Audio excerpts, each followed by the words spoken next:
In this video, I'm just going to highlight some comments about the Pentateuch and history and the continuation of this topic from course. So the first thing I wanted to highlight here was that the Pentateuch does narrate activities that are associated with an actual time period. In other words, the author of the Pentateuch, these first five books of the Old Testament, is dealing with um, a period of time that the authors are aware of, or the authors are imagining, or the authors are referencing. So the excluding the date of creation in the first narratives, which trying to date those particular activities is somewhat of a challenge or can be ambiguous. With the Pentateuch is actually covering materials from the Middle Bronze Age through the Late Bronze Age, so between 2000 to 1200 BC. So when we talk about the Pentateuch in history, of course, the question that's oftentimes raised within scholarship is about whether or not what the authors are referring to as events of the past, whether or not that is reliable. Of course, all this means is, well, what does one mean by history? So all reconstructions of the past are selective. A person who wants to describe historical events has to choose which events that they will talk about or which events that they will describe. Nobody describes all events or all things in the past with complete reconstruction. It's always selective. So these books were composed. Well, when they were composed is an issue of some question. Of course, there's a tradition that they are called the books of Moses. Now, not that these books are the books of Moses because Moses has to be the author of them. In fact, they're part at the end of the Pentateuch. In Deuteronomy, we have information about Moses' death. So Moses didn't write about his death. So somebody has composed them. And so there's this question about, can we tell when the final composer or the collector, if he's collected several different types of traditions and materials, when all of this was put together. And that, of course, as we look at the individual books, we might be able to talk about clues about when these books were composed. So there will be some scholars who will see that these books were composed prior to the time that Israel or Jews were sent into exile, before the kingdom of Judah fell under the Babylonians, 586, 587. And so some will date the construction of the Pentateuch during the time of either the United Kingdom of Israel, so during the time when Saul and David reign and Solomon, or some will date the composition during the time when the kingdom has been divided. So, depending upon a scholar's what evidence a scholar sees in the Pentateuch that helps excuse me, that helps the scholar to be able to identify when that um, particular book could have been composed, depending upon knowledge that the author has of certain things. So, for instance, there is information in the Pentateuch that indicates the author might be aware of kings, that there are kings, even though, there's these stories in First Samuel when God doesn't want them to have a king, but they do end up having a king. And so if the book of if these books are indicating that the author is aware of a king, then that might suggest that um, that these are written during the time when the kingdom is either united or when the kingdom is divided. So we don't know for certain when they were composed. It could be before the exile. We have a story in the um, books of you know uh, kings that describe a particular king, Josiah, finding the books of the law. So that might indicate that what he finds is material that are found in the Pentateuch, the law of Moses.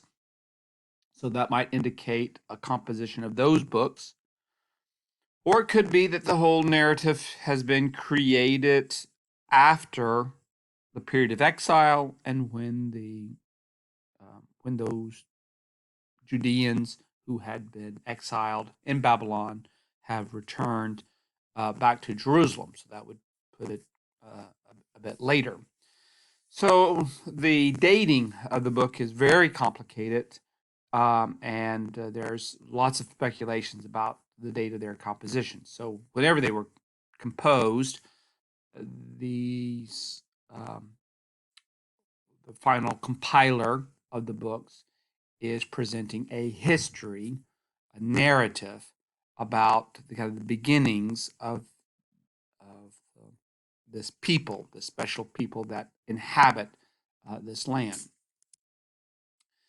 So the Pentateuch is really seen as sacred history. In other words, it's describing, the authors are describing what they see as God working in the world and what God is doing.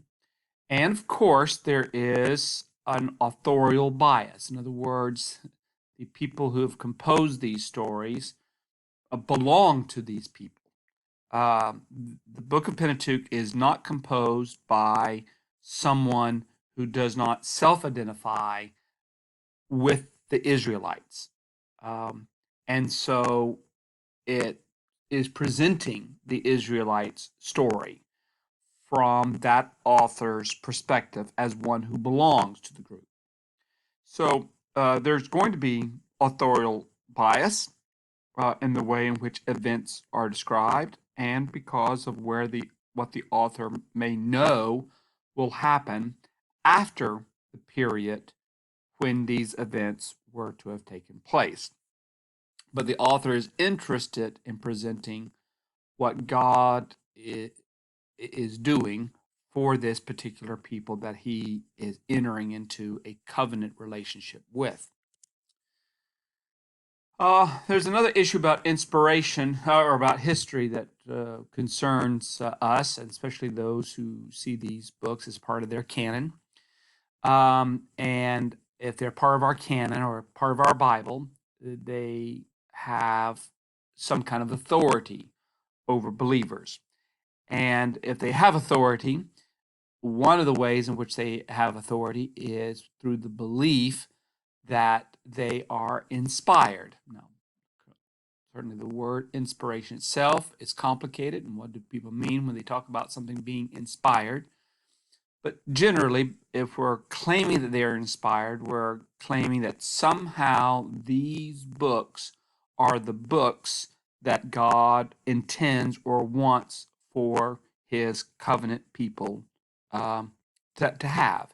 That there is something about him and about his purposes in the world that he desires for his people to interact with for some purpose. So if that's the case, it doesn't mean that God is the one who dictates these books. It doesn't mean that God takes over the mind of the author and puts them in some kind of trance and they just write whatever God says in their ear.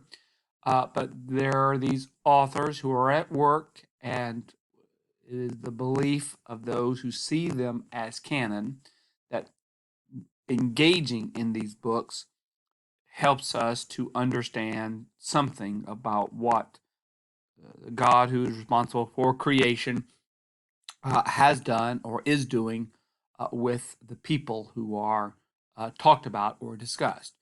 So, um, so for some, if you want to think about it as inspired, they also layer upon that definition the idea that, well, if it's history, then it has to be accurate with some kind of post-enlightenment understanding of accuracy, and that things had to have happened exactly as they are described.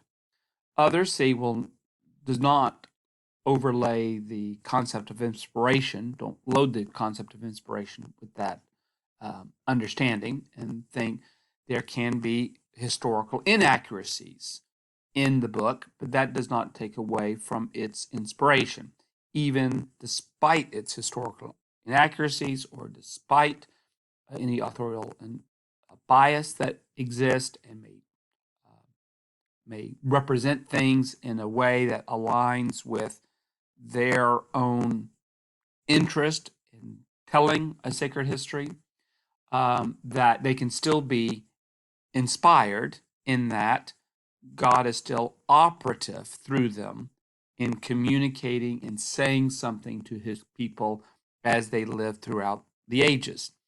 So just because one says, I believe these books are inspired, does not settle the question of whether or not you think that there are historical inaccuracies in the work itself.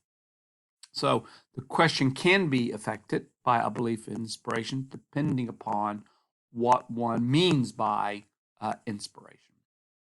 So I'll just leave the discussion about Pentateuch and history at that.